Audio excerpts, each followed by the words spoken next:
I really love the sport of show jumping. I think it's a beautiful sport, and I love the connection that a horse and rider can have, a mutual admiration and respect for each other.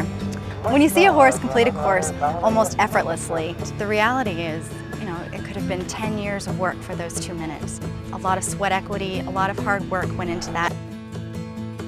The mission of the foundation is to cultivate and provide financial assistance to the talented, capable, but underfunded equestrian athlete. And basically, we try and take talent to the top.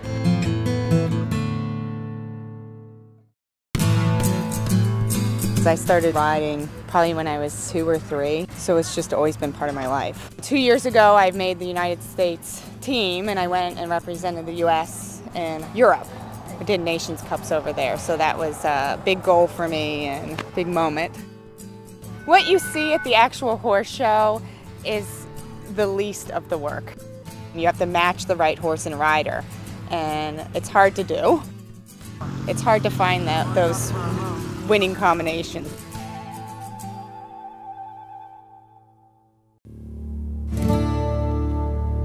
I've been competing for about 11 or 12 years, and I've sat on some really nice fancy horses, and this one has the most potential. This is Taylor, aka Role Model.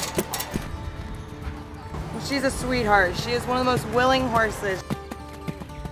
4 years ago, I was diagnosed with Chiari malformation, which is a brain deformation. The surgeon went in and cut out part of the skull and the first vertebrae. There were some times there where the doctors were like, well, we don't know if you're going to make it, we just have to wait and see. There's a really amazing lady up in Chicago who breeds horses, and she said, the nicest baby that I have this year, I'm going to name after you.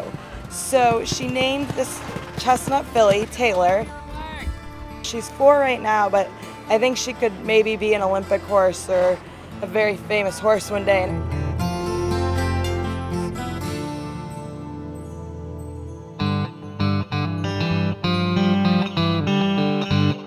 I started riding with my family's stable.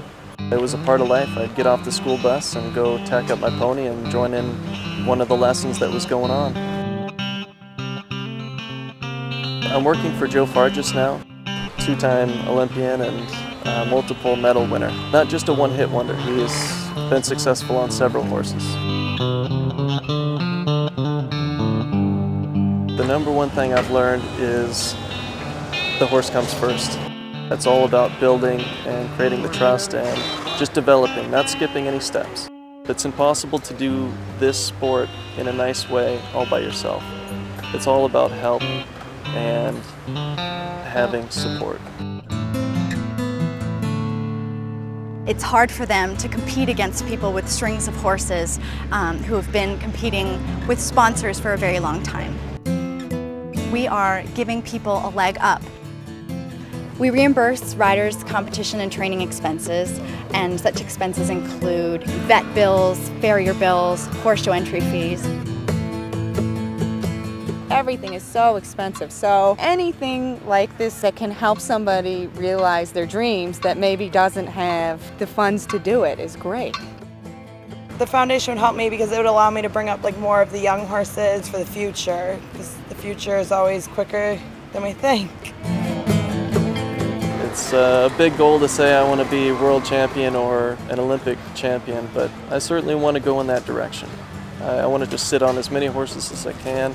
I'm really passionate about helping other riders. It's a very painful thing to see someone with such drive and such passion be sidelined like that, and I would like to see us help as many riders as we can and give as many riders as we can a leg up.